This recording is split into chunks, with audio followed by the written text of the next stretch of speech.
subscribe to this channel and turn on your notification bell icon. Thank you. Ajimobi'S wife blasts MAKINDE'S government, says everybody will die someday. Ajimobi'S widow Florence confronting the deputy governor of Oyo State over Governor MAKINDE'S lukewarm attitude towards her husband's death. She said, "My husband deserves better." Florence, widow of the ex-Oyo governor Abiola Ajimobi, has lashed out at Governor Seyi Makinde for how his government treated her husband in the last 1 month of his illness.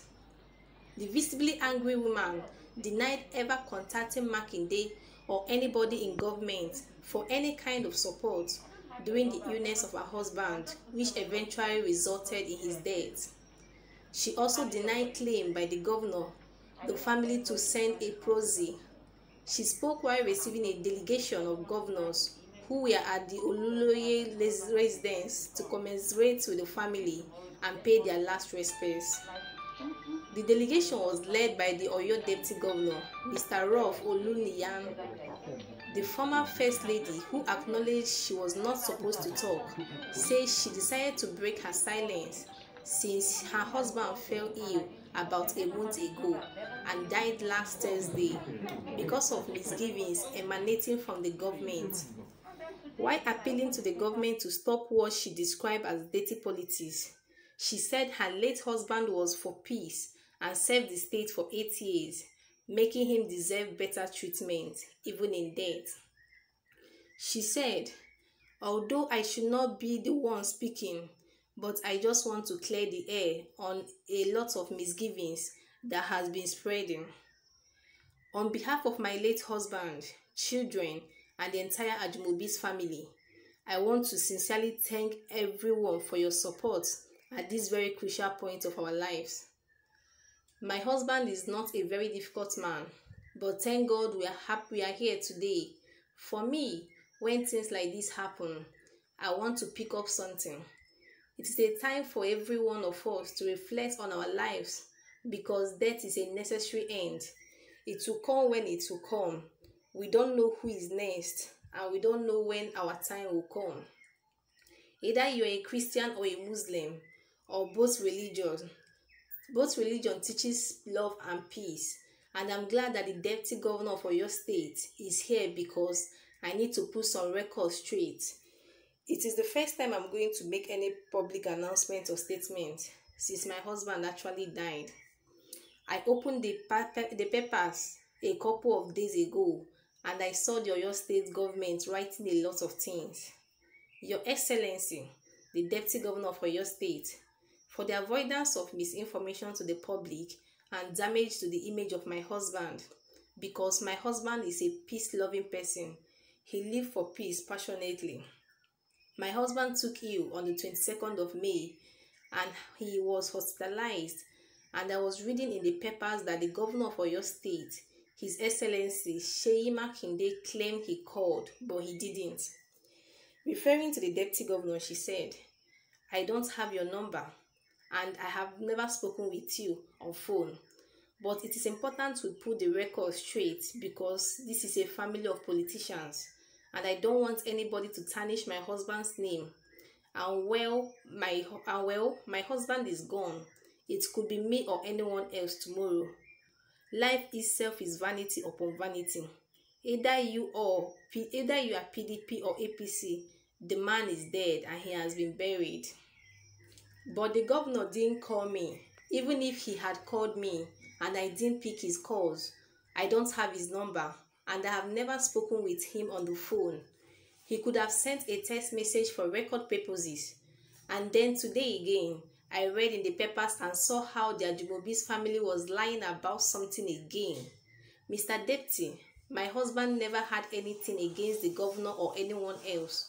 We were in different parties, but he was an elder statesman and he slept on the ground.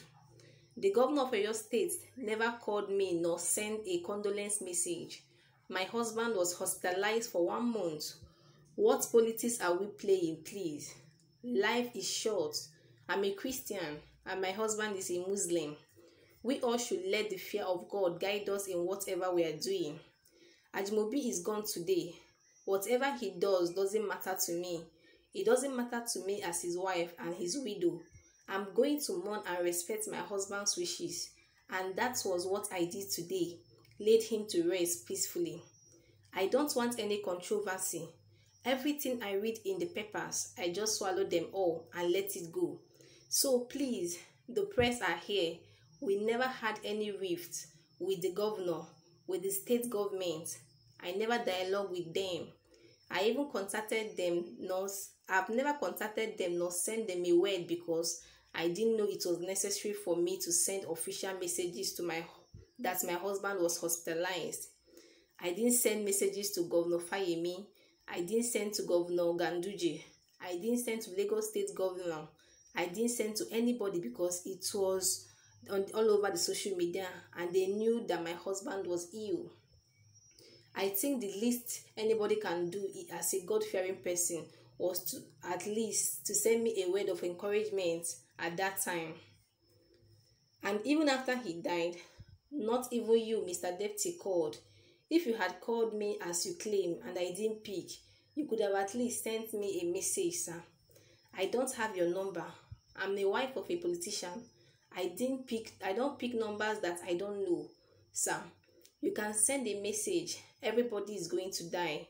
My husband is dead and he served this state for 8 good years.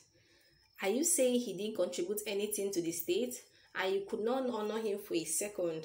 The man is dead and I need to put the record straight. I don't want anybody, any government to tarnish my husband's image.